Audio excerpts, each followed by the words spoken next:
Yeah, come on. I like that, y'all.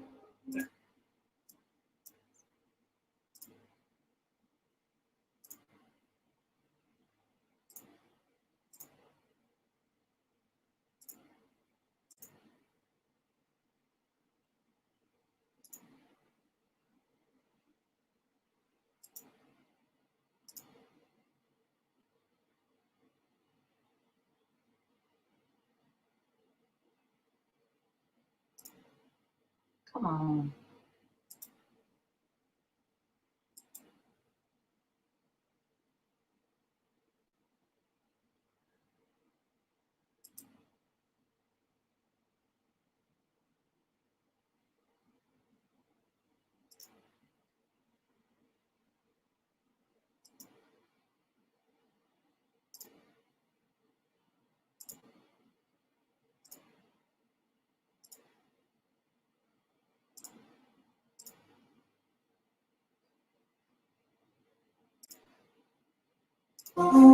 Yeah, come on. I like that, y'all. The H, the E, the H, the H, the E, the H, the E, the H, the H, the E. I like that, like that. The H, the E, H, E, H, E,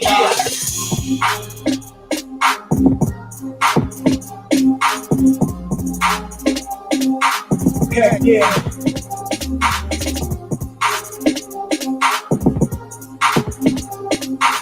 Yes, y'all. Watch out. H-E-I.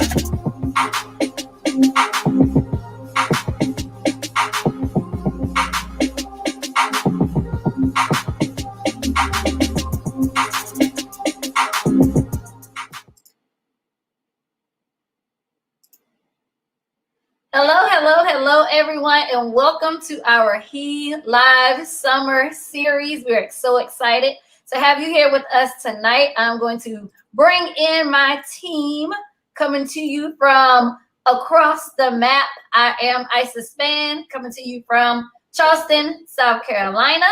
And team, welcome. Simone, where you from? Hey guys, I am Simone. I am from North Carolina, but I bring you greetings from Maryland today, College Park to be exact.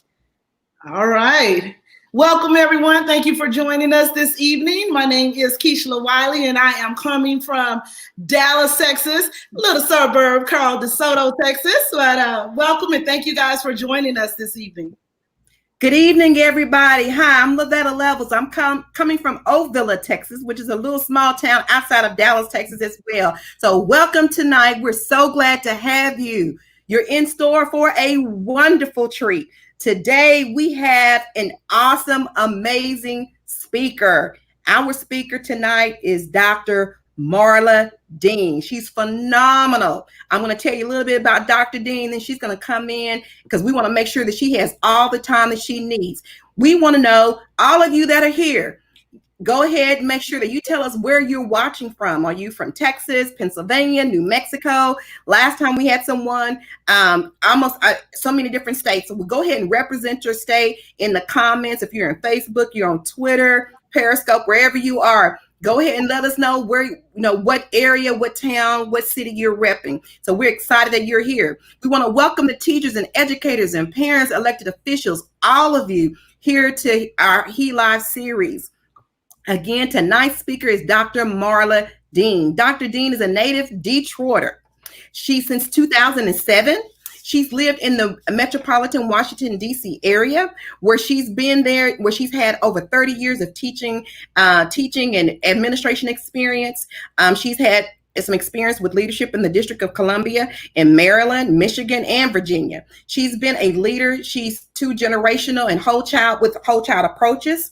She's currently the CEO of Bright Beginnings Incorporated. It's a nonprofit community-based organization that operates two-generation early childhood and family learning centers for children and families experiencing homelessness in the Washington, D.C. area.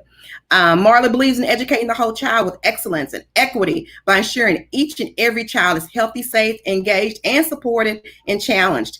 She is a committed, passionate, and resolved advocate who believes in the potential of all children with over 15 years of educational leadership and nonprofit experience. However, she's most proud of her 10 years of teaching experience in Detroit public schools, where she taught high school English and government in the comprehensive neighborhood, alternative schools, and Magna High School settings. Marla has received numerous recognitions. In 2012, as a turnaround principal, Marla's middle school was selected as one of the top 10 schools internationally to participate in the Association of Supervision and Curriculum Development's Whole Child Network of Schools. ASCD established the Whole Child Network of Schools to assess the implementation and sustainability of ASCD Whole Child approach to education, which aims to establish an environment that best helps students learn and achieve. And in 2013, Marla received a Community Service Award by the Board of Education by Prince George County in her commitment to children. She's a proud member of Delta Sigma Theta Sorority Incorporated, where she serves on the Social Action Committee. Marla has served in the Eastern Region as the Eastern Region Program Manager for Delta Research and Education Foundation's Delta Teacher Efficacy Campaign, DTEC, and on the 2017-2020 DCPS Strategic Advisory Committee. Finally, Marla is a member of Leadership Greater Washington's class of 2020, and she was selected by the DC Mayor Bowser to serve on the Thrive by 5 coordinating council. We know who that mayor is. She's that boss mayor that decided that Black Lives Matter would be the new road in front of the White House. So we're excited to have Dr. Marla Dean.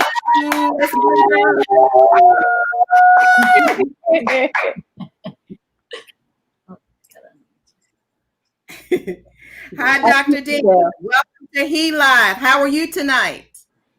Tell her to unmute yourself, Dr. Dean. Unmute. I am well. Mayor Bowser, when she did that, she made all of us puff our chests out a little bit. Yeah. So we are really proud of that move and the statement she made. Thank you for having me. I do want to say one thing. I am all those things, but I'm also a wife. I have a husband, Steve, and a child who just graduated from Morehouse College. So I'm excited about that too. And definitely I am from the D. I am a Detroiter, but I am stationed here in Washington, D.C. So thank you. Thank you for those warm words. Okay, so we're going to pass this on to Dr. Dean. She's going to get started. We're going to set her up. So everybody sit back. Make sure you're taking notes, because this is going to be impactful information that you can use back in your schools and in your district and in your community. Dr. Dean. Okay, well, thank you. Today, I just want to talk to you about with the recent events, us being in a pandemic in our homes, with all the police brutality and the resultant events of protests, we really want to talk about educating the whole child and where do we go from here, because there's just so many questions. And I think the whole child approach is even more valuable now, more than ever. So I want to give you 2 objectives. So if we can start the presentation.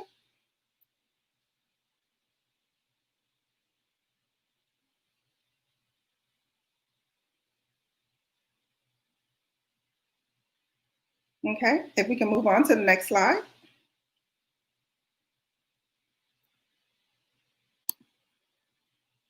So, colleagues, today I want us to have 2 mastery objectives, and that's first to be able to identify the tenets of the whole child approach, but secondly, and more importantly, to be able to apply the whole child approach in our classrooms. That means in planning, our classroom environments, our instruction, and in our schools. And I want to make sure that I attribute my work and my learning to 3 very important groups, and that is the ASCD Whole Child Network, Research for Better Teaching, and the Ascend Network at Aspen Institute that is really dedicated to a 2-generation approach.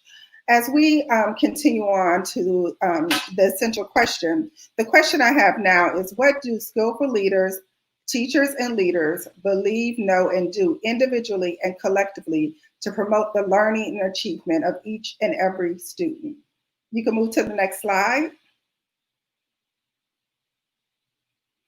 So how do we ensure that we are skillful teachers and leaders? What do we believe, know, and do individually and collectively to promote the learning and achievement of each and every student? How are we making sure that every child is healthy, safe, supported, engaged, and challenged? Next. And I want to set the context. We're in the middle of COVID-19. We've seen a lot of police brutality and abuse, and there's been a lot of recent protests, and there's a real demand to end the practices of white supremacy, which requires the ending of institutional racism. Next. And so I want to read to you 3 different pieces. One that I wrote as the CEO of Bright Beginnings, where it's entitled, Where Do We Go From Here? Love is an Action Word. I want to root it also in The Great Statement by Sojourner Truth and Ain't I a Woman? And then I want to talk a little bit about I Am From. Girls Trek has been talking about daughter stories, daughters of, and I want to put up for examination I Am From, because I believe that understanding your identity is crucial to being an efficacious teacher. Next. Love is an action word. We hold these truths to be self-evident, that all men are created equal, that they are endowed by their creator with certain unalienable rights, and among these are life, liberty, and the pursuit of happiness. This comes from our U.S. States Declaration of Independence, penned on July 4th, 1776. And as we mourn the deaths of George Floyd, Breonna Taylor, and Ahmaud Arbery, and witness the resultant widespread suffering, we are left with the question, where do we go from here? Bright Beginnings, the organization that I am the CEO, serves nearly 300 families that identify as African American, and our workforce is also 99% African American. To those parents who are preparing to have conversations with your young children about racism and about our country's history of systemic inequities, please draw comfort in the assurance that they are safe with us here at Bright Beginnings. We promise you that we will affirm your child every day. We will love your children and always keep them safe and nurtured when they are in our care. We remain devoted to you as parents, navigating your way through these challenging times. We have been committed to our community for over 30 years, and we don't plan to leave your side now when it matters most. Continue. To our partners, allies, and friends, now is not the time for you to be silent. It is important that you make a personal commitment not to be quiet, but to ensure that racial equity and social justice is ingrained in your personal and professional lives. We have but one path forward, and that is extreme love. Love is an action word. It is not a warm, fuzzy feeling. Today, we must work even harder to express love to our children, families, and each other. We must press even harder in our fight against homelessness and intergenerational poverty. We must close the opportunity and educational gaps for our students. The road forward will not be easy, but we are in a time of renewal. We must all become like Phoenix, rising from the ashes of greed, oppression, and marginalization, and restore ourselves, our families, our friends, and our communities. Brighter together. The next text I want to share is with you is Sojourner's Truth, and Ain't I a Woman? That man over there says that woman needs to be helped into carriages and lift over ditches and to have the best place everywhere. Nobody ever helps me into carriages or over mud puddles or gives me any best place. And ain't I a woman? Look at me. Look at my arm. I have plowed and planted and gathered into barns, and no man could head me. And ain't I a woman? I could work as much and eat as much as a man when I could get it and bear the lash as well. And ain't I a woman? I have borne 13 children and seen most of them sold off into slavery. And when I cried out with a mother's grief, none but Jesus heard me. And ain't I a woman? This is by Sojourner Truth as she delivered in 1851 to the Women's Convention in Akron, Ohio. And then lastly, I want to share with you my I am from story. I am from Dutch elm trees, lilac bushes, foundries, and factories, soul music, extended hands, and clenched fists. I am from macaroni and cheese, baked beans, candy yams, ribs, pound cake, sweet potato pie, coney dogs, and gyros. I am from a mother who has said there is no perfect place to educate a Black child. Parents who believed I am Black and proud. The revolution will not be televised. Question everything. Never apologize for who you are. Say what you mean and mean what you say. I am from the D, the Motown Sound, Birmingham, Tuskegee, Union Springs, Lowndes County, the Great Migration North, the slave plantation, and the West Coast of Africa. I am from You Better Leave Tonight Because They're Coming to Get You, a father who has stood at the end of a biggest gun in 4 different states, all while trying to get an education. A mother who's the eldest of 11 who worked her way through college. I am from Bertha, Charles, Sr., Alberta, and Levy, none of which have graduated high school, but all of which have have a grandchild with degrees from the Big Ten and the Ivy League. I am from a husband who loves me, a son who perfects me, a sister who inspires me, a nephew who delights me. I am from the Black church and the Black womanist movements. I am from Carol and Charles, who set the standard, who believes in social justice, and who continues to fight the good fight. Now I want to talk to you about the basic tenets of being a whole child advocate and practicing their approaches. And I think it's really, in order to be a whole child advocate, you have to be in touch with the times. You have to be in touch with yourself. You have to be in touch with the context and what's going on in your community. And in order to ensure that children are healthy, safe, engaged, supported, and challenged. The whole child approach defeats the wrong kind of and school. You can go to the next slide. The unhealthy, the unsafe, the unengaged, the unsupported, and the unchallenged school. Or the next one, the academic pity school, the healthy, safe, engaged, supported, but unchallenged school. We've seen these schools where they love you, supposedly, but they're not preparing you for the next level of your life.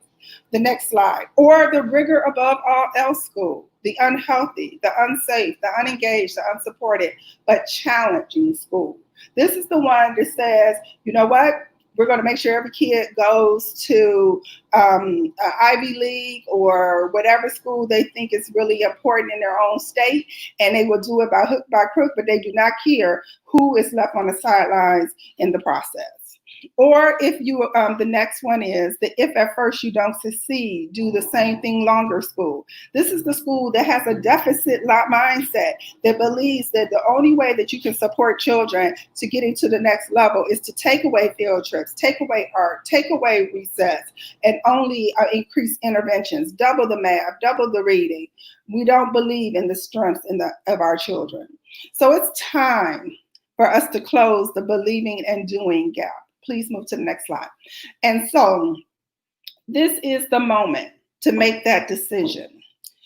It's to make the decision. Are we truly going to go forward on a path of every child being healthy, safe, engaged, supported, and challenged?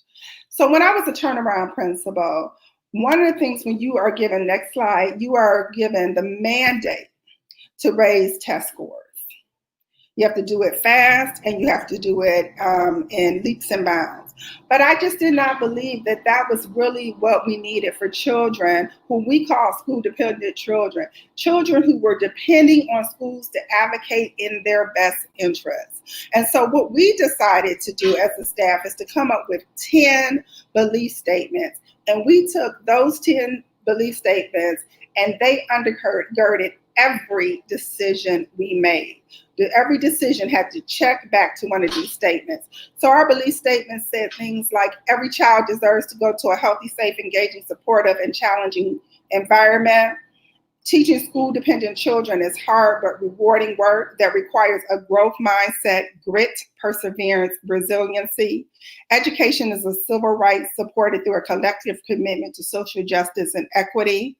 Every child must develop the key intellectual abilities that expert thinking and complex communication demands. The schoolhouse must be differentiated in its approach and responsiveness to individual needs of students. Students are not to be punished for misbehavior, but supported in making better decisions through advisory programs, restorative practices, and peer mediation, and that an engaging, highly skilled, and effective teacher is essential in every classroom. So these were some of the things that we agreed upon that we were going to be committed to at our school. Next, and now I want to talk about the knowledge basis of a fully functioning teacher. And I say this with all sincerity. If you're not willing to be well-skilled, highly knowledgeable in these areas, do our children a favor and leave the profession now. Next one, keep going. If you're not willing to be highly skilled and knowledgeable in your academic disciplines as academic discipline and student standards, if you're not willing to have be highly skilled in general pedagogical knowledge and skills, which includes curriculum planning, motivation, instructional strategies, and management, or classroom management, or the behaviors of individuals in effective organizations, if you're not willing to abide by norms, understand how to run effective meetings, how to have collaborative decision-making, strong communications skills, team building against administrators, administrators against teachers, administrators against students.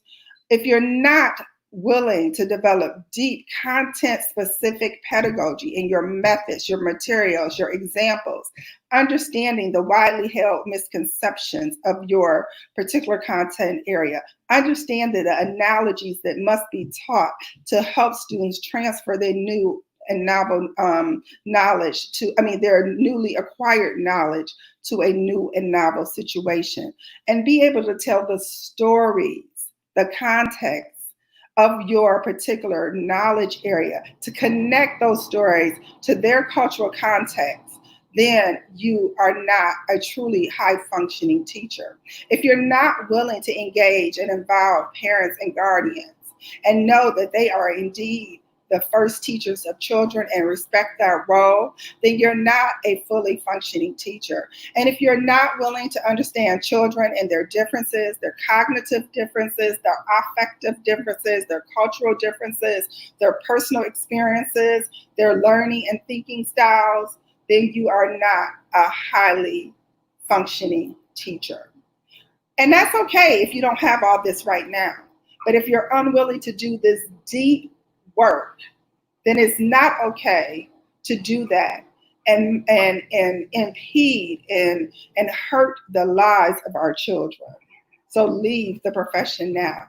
Next slide. So what's behind the whole child philosophy? You can move to the next. Yeah, thank you. And it's based on Maslow's hierarchy of needs: the psychological needs, the safety needs, the social needs, the esteem needs, the self-actualization. Psychological, healthy; safety, safe; social, supported; esteem, engaged; and self-actualization, challenged. It's also rooted in Howard Gardner's belief that every child in their each and own right is brilliant, that they have multiple types of intelligence, and we don't value one type of intelligence over another. When I was a assistant principal, or some weird title called executive associate principal in Virginia, I used to say all the time, "Oh, this child was brilliant." And one of my teachers said, "This child is mildly cognitively impaired. How do you say that?" If you can't find the brilliance in each and every one of your children, then you have not dug deep enough. You have not thought about them as human. You don't see their humanity. Every child is brilliant. Next one. It's also around a strength-based lens and not a deficit lens. What are their strengths, and how do you build upon that? How do you use their strengths as bridges to learning and not as a barrier?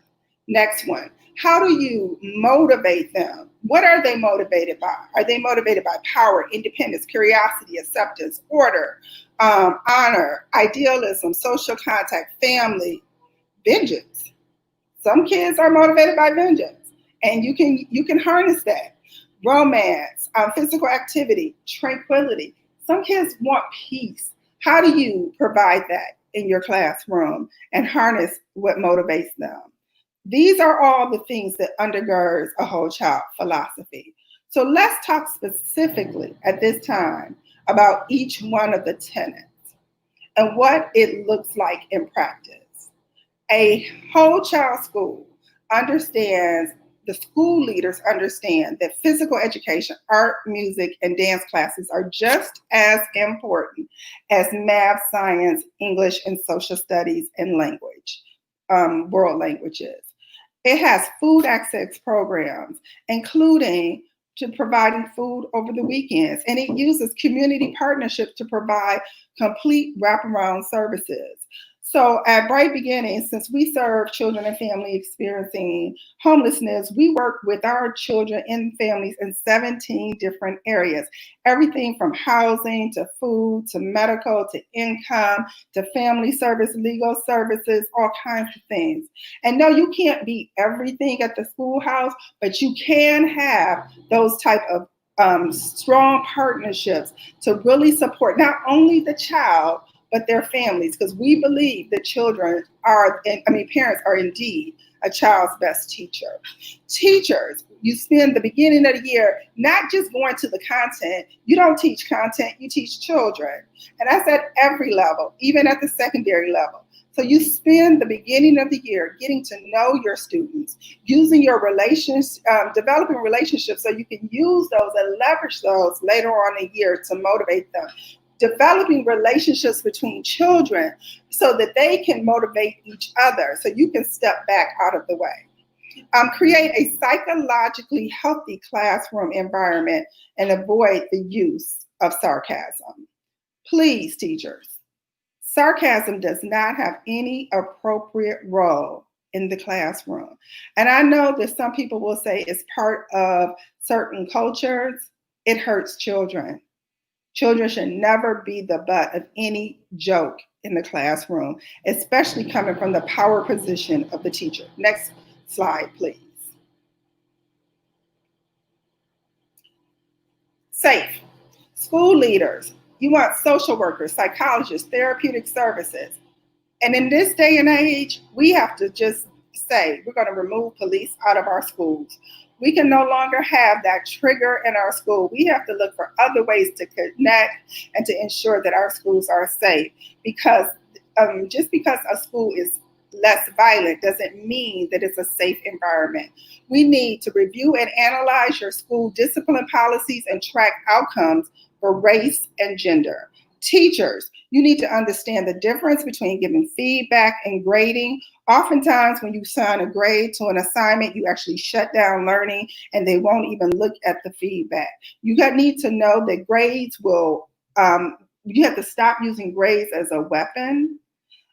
Teachers, you need to ensure that you have classroom management practices to support self-regulation and that are not merely punitive in nature, and stop writing up students for things like disrespect or insubordination. These behaviors are often perceived differently based on race and class. And so we need to really move away from talking about disrespect and insubordination that is often race and class-based, and really talk about some of those other behaviors that we need to address in our classrooms. Next. Engaged. Ensure that school leaders, please ensure that your school uses culturally relevant curriculum. Do not narrow the curriculum. Do not teach to the test. Do not overutilize intervention classes. Teachers, employ culturally relevant pedagogical practices. Develop rapport and relationships. Rules without relationships equals rebellion.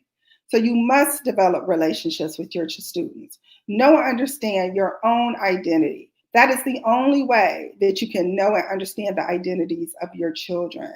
Ensure opportunities that include both cognitive and affective engagement. A lot of times when we think about engagement, we're like, how excited? No, are their brains sweating also?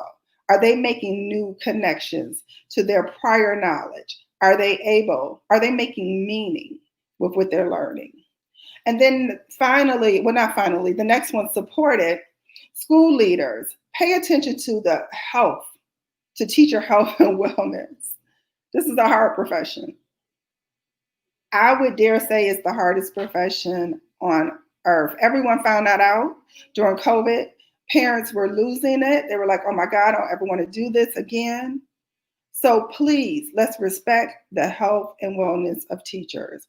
Ensuring that our parents don't abuse our teachers. Ensuring that there's collaborative planning time and effective professional learning.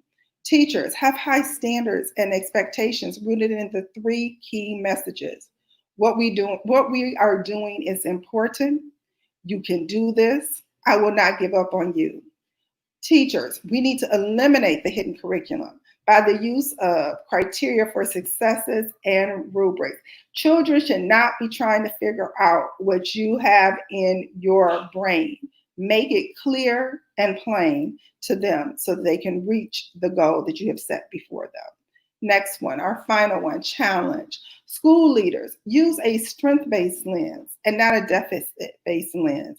Provide specific and descriptive feedback to teachers. Ensure curriculum supports expert thinking and complex communication.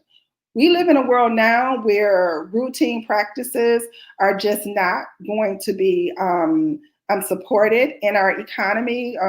So you need to be an expert thinker and a complex communicator. Even if you are on a factory line, you have to be able to examine what went wrong, let your supervisor know, problem solve, so we can keep moving.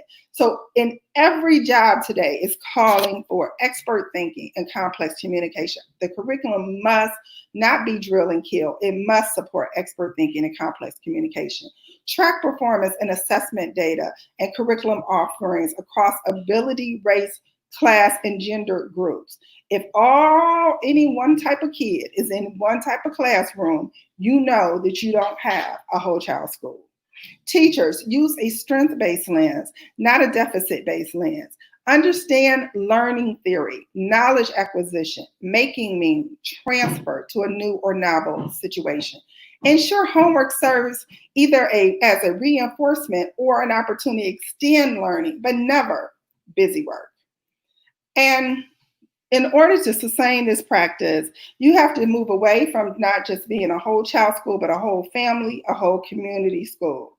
And that means that you have to work with parents in your community and leveraging and developing social capital, really paying attention to your community health and well-being, leveraging their economic assets, support their financial capacity, making sure that we're participating in asset building activities, making sure that you're providing post-secondary and employment pathways for the family. And what do I mean by that? We know that children learn at the rate that their teachers learn. If their teachers are learning, children are learning. The same thing applies at home.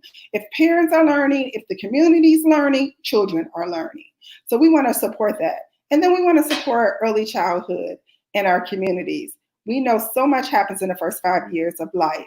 And so it is important that we make sure that our children have access to high quality early childhood programs so that we can address so many issues even before they show up in a kindergarten classroom. I want to talk a little bit about adverse childhood experiences. We've heard a lot lately about trauma. And here are some of the adverse childhood experiences that impact children: physical abuse, sexual abuse, emotional abuse, neglect, both emotional and physical, mental illness or depression, or a person committing suicide in a home, drug addiction or an alcoholic family member, witnessing domestic violence, loss of a parent or death or abandonment, including divorce, incarceration of a family member. And what we know, go to the next slide, please. We can catch up to 2 more. Thank you. What we know is that students with 3 or more ACEs are 2 times more likely to fail a grade, have lower scores on standardized tests, have language difficulties, are suspended and expelled more often, and are often designated to special education more frequently and have poor health outcomes. Next slide. So it's important as educators that we have the key attitudes, knowledge, and skills to address the ACEs in our classrooms. We need to have the attitude that students can be successful in school despite these traumatic experiences. We need to know that the impact trauma and adversity has on academic performance, classroom behavior, and social functioning. We need to have the skill to create supportive climate and culture within our school. We need to have the attitude that a trauma-sensitive framework or approach benefits all children. And we need to have this knowledge of the strategies for teaching and engaging students impacted by trauma. We need to have the skill to be attuned to the well-being of our students. Next slide. So let's talk about that. Let's talk about the case of a few years ago of the young lady in South Carolina who had her phone, who a teacher called an administrator. An administrator called the police officer, and the police officer dumped the student's desk over her and drug her out of the classroom. And what we found in this particular situation is that the child had lost a parent. Now, how could a school, no one not know that? Who was that child's critical friend? Next slide, please. Who was that child's critical friend? Why couldn't that teacher have called someone else who had a special relationship rapport? Why didn't that administrator call someone who had a special relationship and rapport with this student? Why did that police officer come in and feel like they could toss around a child like a rag doll? Why didn't anyone know that this student had experienced such horrible loss and grief? But yet, she came to her safe space, at least what she thought was going to be her safe space, school. And it ended up being quite the opposite. So what do we know? I know there's a lot of emphasis, rightfully so, on the experiences of young men and incarceration and with the police. But I find it duty bound as an African-American woman myself to know that our girls are also in crisis. African-American girls are suspended at 6 times the rate of their white counterparts for the same behavior. African American women are the fastest growing group of incarcerated people. The schoolhouse to jailhouse pipeline is real. And let me close with this next slide. The schoolhouse to jailhouse pipeline. To stop that, school leaders, remove police from your school, eliminate zero tolerance policies, and suspensions for dress codes, disrespect, insubordination. Track discipline data by race and gender, and ensure every child has a critical adult friend. Teachers, ensure your classroom has strong procedures and high expectations. On Thursday, you're going to have an expert come and talk to you about strong procedures and high expectations. Ensure you have a high quality and culturally relevant lessons rooted in an anti-racist historical context. Ensure you are competent in the knowledge basis for fully functioning teachers. Stop weaponizing rules, stop weaponizing administrators, stop bringing police into the classrooms. Stop calling Black girls rude, fast, and aggressive. We have to stop adulterizing our girls. We have to see them as children. We have to see what they're saying to us. We have to be behavior detectives. We have to understand the world from which they come. We cannot participate as educators in the schoolhouse to jailhouse pipeline. So I want to say, as I close, I know I said a lot. I went through a lot about the whole child approach and the vastness of it, but it can be practiced and it can provide a new educational experience for our children, their families, and our communities. I want to thank you on behalf of myself, and you can find me at www.bbidc.org, where we work every day to try and put this into practice. Some days we do it better than others, but this is what we aspire to on an everyday basis. And I want to invite you to go on this journey with us too. Thank you for your time.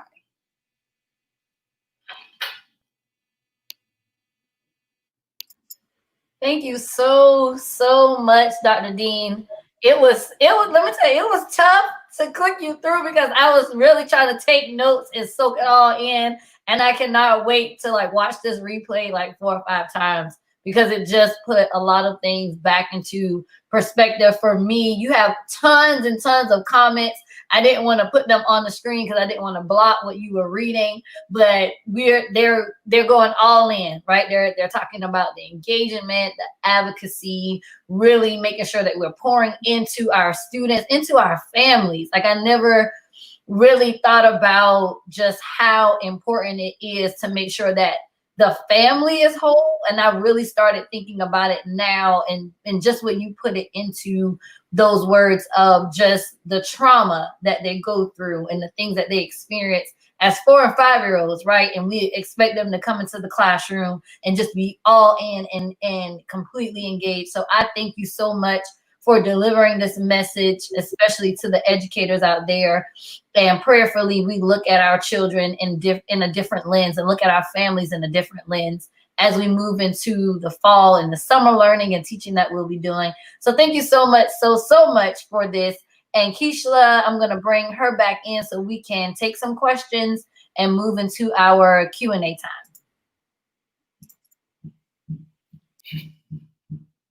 All right, it's time for Bring Your Own Voice. And so this is the part in our show where we take questions from our viewers. So guys, if you have questions, please go ahead and type those questions in the comments box. BYOV, it's time for BYOV, Bring Your Own Voice. Again, Dr. Dean, thank you for the information you shared. I, like Isis, took a ton of notes, made a ton of comments, so I'm excited to look back on the replay and see receive more information. So let's take a look at our first question. First question, Dr. Dean says, how do you support children that have special needs? Well, first of all, we have to get serious about IEPs. IEPs have to be individualized plans. Now, I know you're thinking, I have a classroom full of 30 children. I cannot provide individualized support for every child at every moment. That's not the expectation. The expectation is to design your classroom in a way that first allows children to help each other, that builds on that rapport. Second of all, that allows for children to express when they are learning and when they're not learning, and that they are not psychologically damaged when they don't know something. So it has to be a healthy space.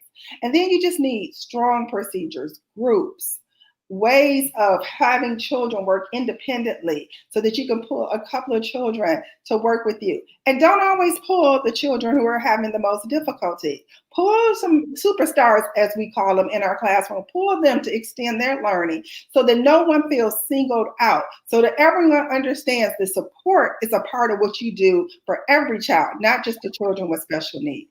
So that's just a few of the things we need to do when we think about how we are going to support our children. But then I'm also going to call on communities and school systems to make sure that they're providing our teachers with the resources, the co-teacher, the collaborative planning time, so that we can do this well. We can't do this just on the back of our teachers. That we cannot do.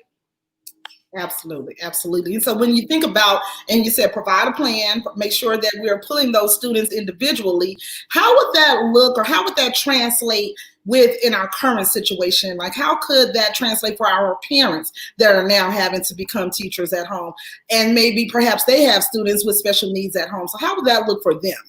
So I have a sister, and she's trying to be a mom, and she's trying to be a teacher. She's trying to teach our classrooms.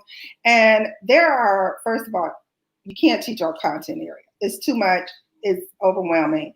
So do not make yourself feel bad or guilty because you have not been able to teach every content area of parents. Let's just begin with that. This was a national experiment. And so no one should feel guilty about what they've been able to accomplish or not accomplish. The main thing I want parents to do in this time is to make sure that their children do not get turned off from learning. Absolutely. Continue to make learning fun and interesting, and the rest will bounce back over time. If we turn off children in this moment, that is what we will not be able to recover from. We will recover from subject matter that we are behind on, but we cannot recover from children who are turned off from learning. So make sure it's fun. Make sure that you are learning together, that you are modeling learning, parents yourself, and yes, really spend time with the area that you love most so that you can express that joy to your children and they can receive that joy. The content, we know that everybody did not get the content in this moment. And then, you know what? Talk to your friend who really enjoys math and say, hey, you know what? I struggle here. Can you talk to my child about this? Can you help them with that? Let's make this a community effort. We should not have approached this with parents trying to individually educate their children on every subject.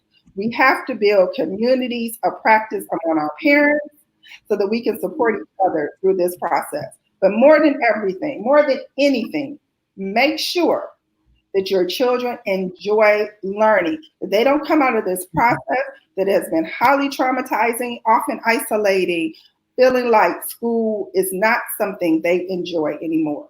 If you accomplish that, parents, you have done your job and the content will follow. Good. Great. Absolutely. And I like how you said, it takes a community. It takes more than just the individuals at home. And so parents, feel free, reach out to us, reach out to your neighbors, reach out to others, reach out to your child's school and teachers, because we are here to provide that support. All right, we have a question from Kay Valentine, and Kay asked, what are your suggestions for developing and delivering quality PD that focuses on culturally responsive pedagogy and practices? So first of all, I don't expect teachers to become researchers, okay? It is hard enough to be a teacher. So I'm not asking you to become researchers. I'm really calling on school systems to look at how their curriculum is aligned, to bring in, we have virtual learning We should all be involved in it now. That we should be looking at some people who are like Chris Ingen from Columbia University, who talks about culturally relevant practices in math and science. Look at a webinar. Listen to it on your way to work. Think about it. Build your knowledge base. Don't feel like you have to be reading everything. It's just too much to consume. But if you start from the basis of who am I? What are my blind spots? Who are my children? What are their needs? What motivates them? What are some shiny examples from their culture and their communities, both present and past, and infuse that into your current lessons, then you are already beginning the journey of making it culturally relevant. Good. Absolutely. Very good. Very good. Thank you. Thank you for sharing that with us. And I think we have time for one more question. All right. We'll take this question from Tasha Clay Frazier. I got to go ahead and say a shout out. That's my line sister. Hey, Tosh. Okay. What do you think? What do you think our first course of action should be on the return of school to meet the emotional needs of the students and teachers? We have to take inventory of the experiences that our children had when we returned. We have to have conversations, age-appropriate conversations about the experiences they had during this time. We don't know, and we can't assume that someone has processed all of this with them. And so we have to process this with our children.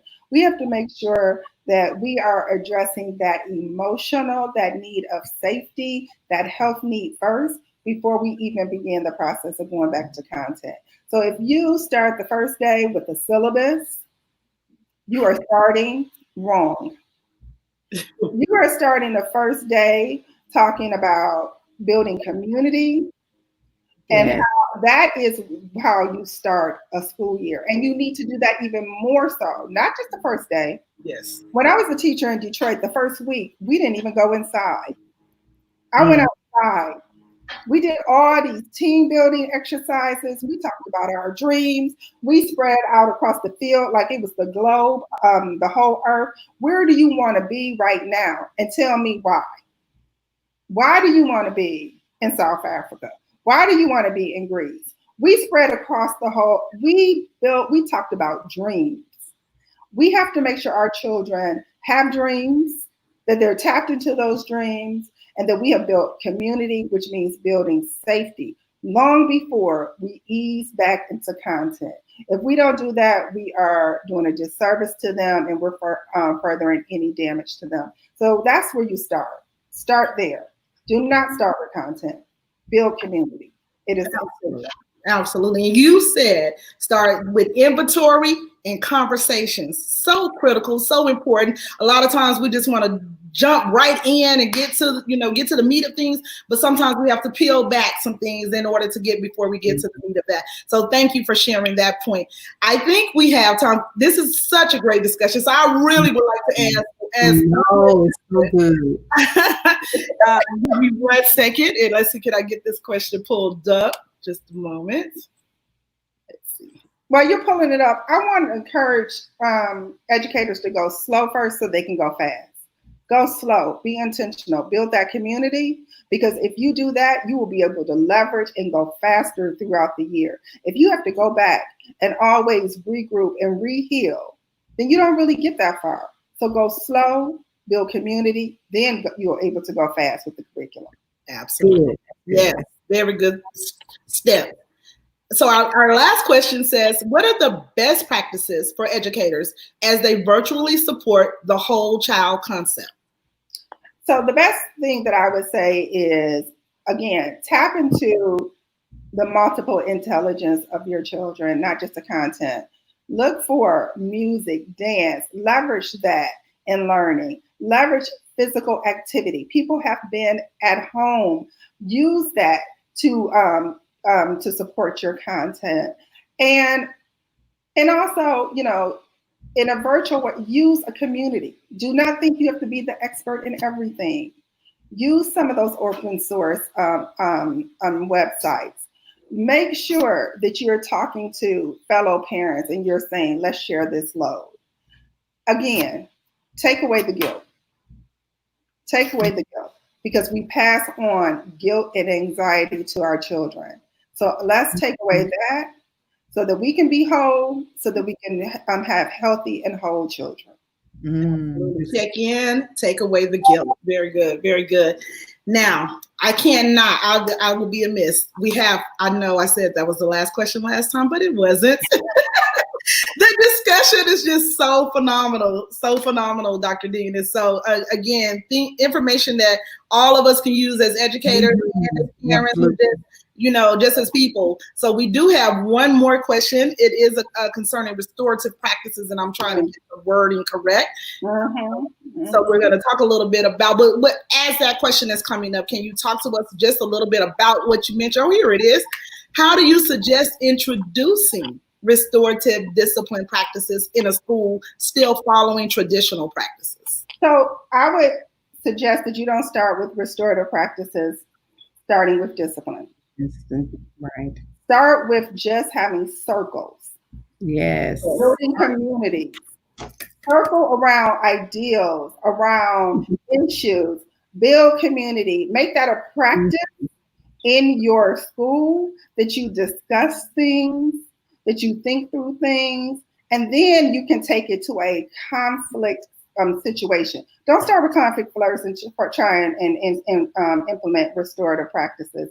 Start with circles first around those types of issues to build community, so that when there is a conflict, that people know how to talk to each other. They have developed empathy, they have developed active listening skills, and they will be able to transfer that to situations where we're talking about discipline.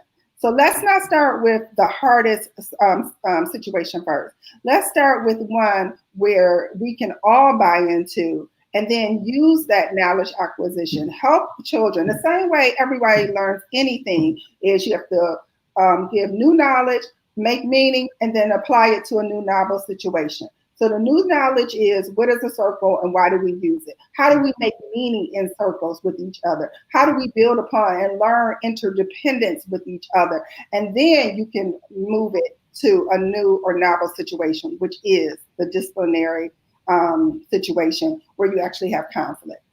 That's where I suggest you start. Great response. And guys, if you're not familiar with circles, please go and look it up. It is a critical part to us moving forward with our students in the future. And so it's something that I encourage for every campus to implement on their campus. So again, the circles before the restorative practice.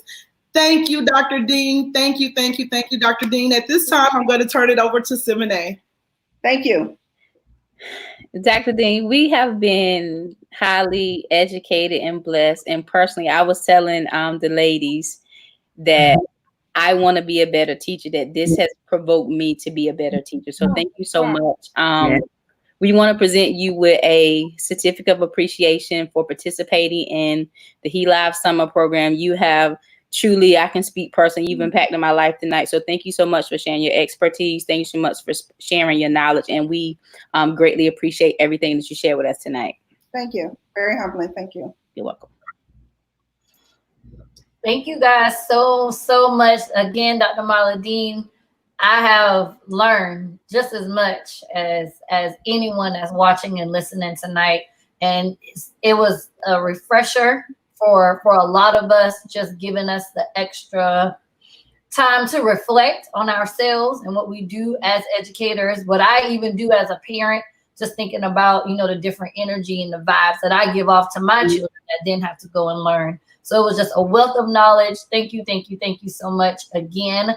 And I will, so if you have joined us tonight, we do have a survey that we would like you to complete. I will put that information for our survey inside of the comments. You can also see the link here, and I'll also include the link inside of our comments so that you can complete the survey. And Keishla, are you ready? I am ready. I have to go back next week, guys. Sorry. We do have Shalonda coming on to talk about the power. Wonderful wealth of knowledge that Dr. Dean presented to us tonight. Shalonda's gonna come on Thursday and wrap it up and put it in a nice, pretty bow and really teach you how to execute everything that you learned about tonight so that you can make the best learning environment for the children and the families that you serve. So apologize, I had to rewind. Go back and to give you guys out that information. So the survey tonight to give us feedback on, you know, ways that we can improve, continue to serve you guys and give you the best information, and come back on Thursday so that you can learn how to really make your procedures powerful for the students that you are serving. Now, Keishla. All right. Well, guys, you all know that as Isis mentioned, the survey. So we're asking you to fill out the survey. For those of you who are filling out the surveys, what we're doing is we're giving away a $10 gift card, well, two $10 gift cards each night for every participant. Not every participant, that is it. Every participant is entered into a drawing. So your name, it could be selected for that $10 gift card. And so we're going to draw from surveys from Thursday, June 4th. So at this time, all right, we're going to hit the wheel and let's see who our winners are from Thursday, June 4th. Our first winner is Deanna Klingman. Congratulations, our first winner. And our second winner is Kelly Clay. Congratulations, Deanna. Congratulations, Kelly. You guys, please be sure to go ahead and fill out the survey so that your name can be entered into next week's drawing. And thank you. Awesome.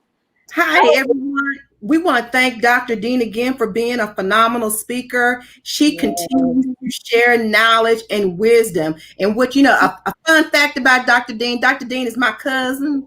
His family here.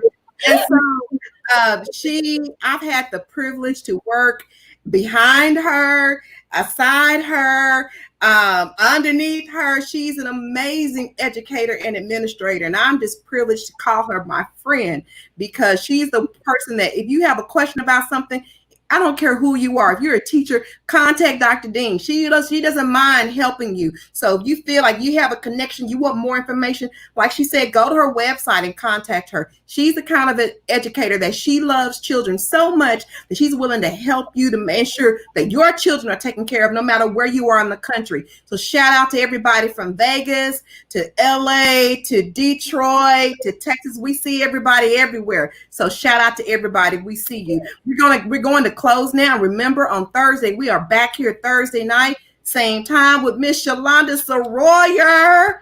And we're going to share with you a video that's going to show you what we've done in the 6 states that have worked with the Tag Your It program. So again, Dr. Dean, to the L.I.V.E team, thank you. Dr. Craig, love to you. And we'll see everybody on Thursday. Bye. Bye.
tomorrow than you are yesterday.